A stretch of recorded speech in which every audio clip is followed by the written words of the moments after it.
প্রথমে আমি আমার পরিবারের সকল সদস্যদের জানাই আন্তরিক ভালোবাসা এবং অভিনন্দন।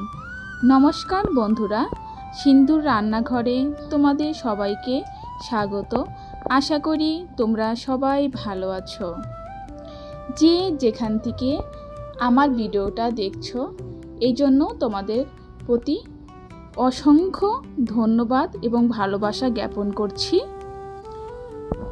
সেই সঙ্গে রিকোয়েস্ট থাকলো, যদি তোমরা আমার চ্যানেলে প্রথম ভিজিট করে থাকো তাহলে একটা লাইক দিয়ে ভিডিওটা দেখা শুরু করো।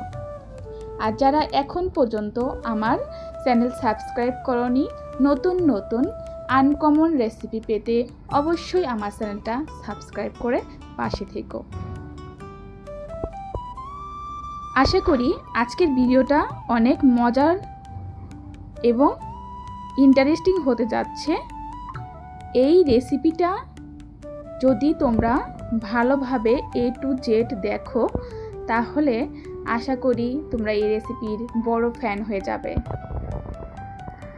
চলো আমরা মূল রেসিপিতে ফিরে যাই। আমি হাফ কেজি চাল ভালো করে ধুয়ে পরিমাণ মতো জল দিয়ে নিয়েছি। এবার আমি টমেটো আর কাঁচা লঙ্কা দিয়ে দিলাম। যখন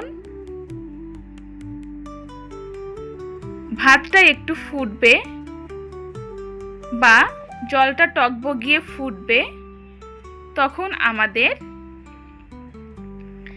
কি কি করতে হবে আমি আস্তে আস্তে বলে দিচ্ছি। পরিমাণ মতো লবণ দিতে হবে। লবণ কিন্তু আগে দেওয়া যাবে না, যখন সুন্দর একটা বলক আসবে তখনই কিন্তু পরিমাণ মতো লবণ দিয়ে দিবে। আর লবণটা তোমরা যেমন খাও, কম বেশি যাই হোক, তোমাদের মতো করে লবণ দিবে, প্লাস ভালো করে নাড়াচাড়া করতে হবে।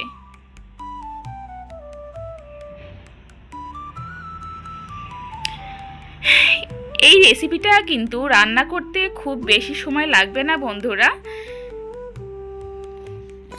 আর তোমরা খুব সহজেই এটা বানিয়ে নিতে পারবে। এই রেসিপিটা যেমন হেলদি তেমনই অনেক মজার। যদি কেউ একবার এভাবে বানিয়ে এই রেসিপিটা বাসায় ট্রাই করে দেখবে, সে তার ফ্যান হয়ে যাবে। এবার আমি পালং শাকগুলো ধুয়ে রেখেছিলাম, এগুলো আমি ভাতের মধ্যে দিয়ে দিলাম।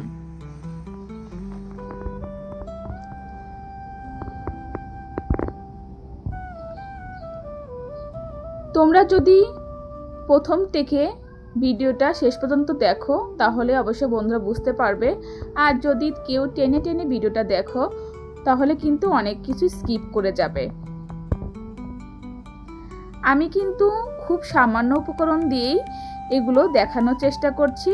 তোমরা চাইলে এখানে কিন্তু ছানা, পনির, সয়াবিন, বিভিন্ন সবজি অ্যাড করতে পারো বন্ধুরা।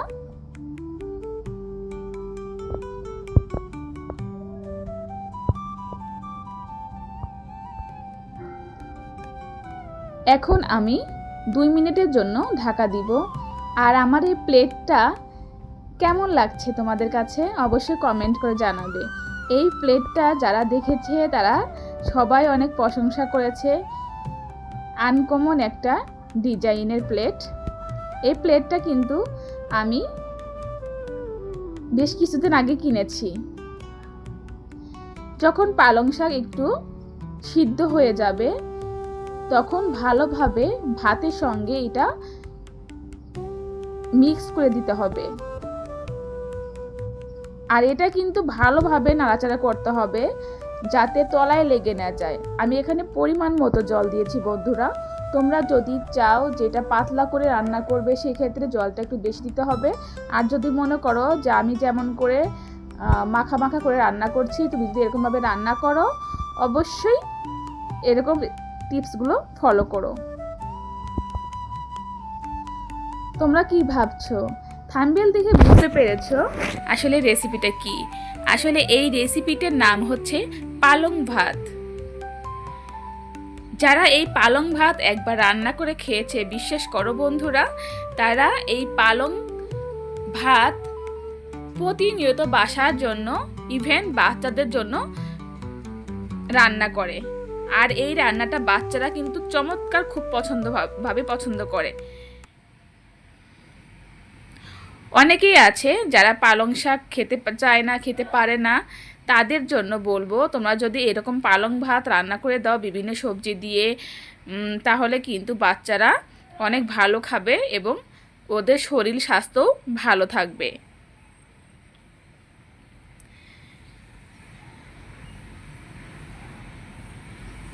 এই রেসিপিটা আসলে খুবই মজার বন্ধুরা, তোমরা অবশ্যই বাসায় ট্রাই করো।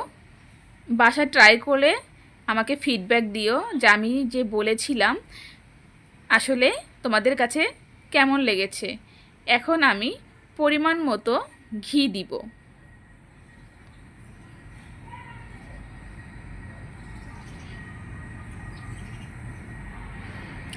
এই ঘিয়ের একটা রেসিপি আছে, আমি তোমাদের মাঝে অবশ্যই এই ঘিয়ের রেসিপিটা শেয়ার করব কোনো এক সময়।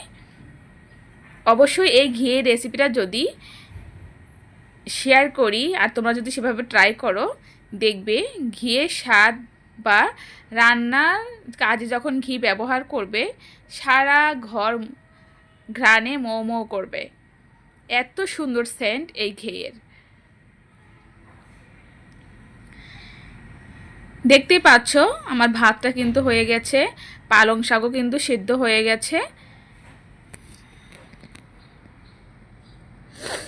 আমরা আসলে প্রতিনিয়তই স্বাস্থ্যসম্মত রান্না করার চেষ্টা করি বাসায়, কারণ আমার 3টা ছেলে আছে আর আমার 3টা ছেলেই কিন্তু এই পালং ভাত খেতে খুবই পছন্দ করে।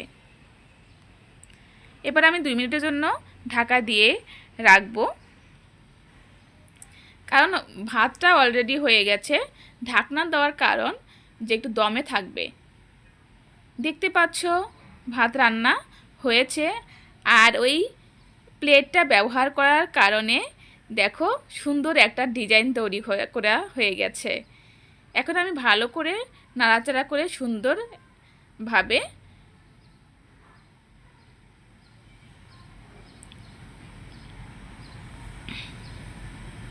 রান্নাটা করার চেষ্টা করেছি।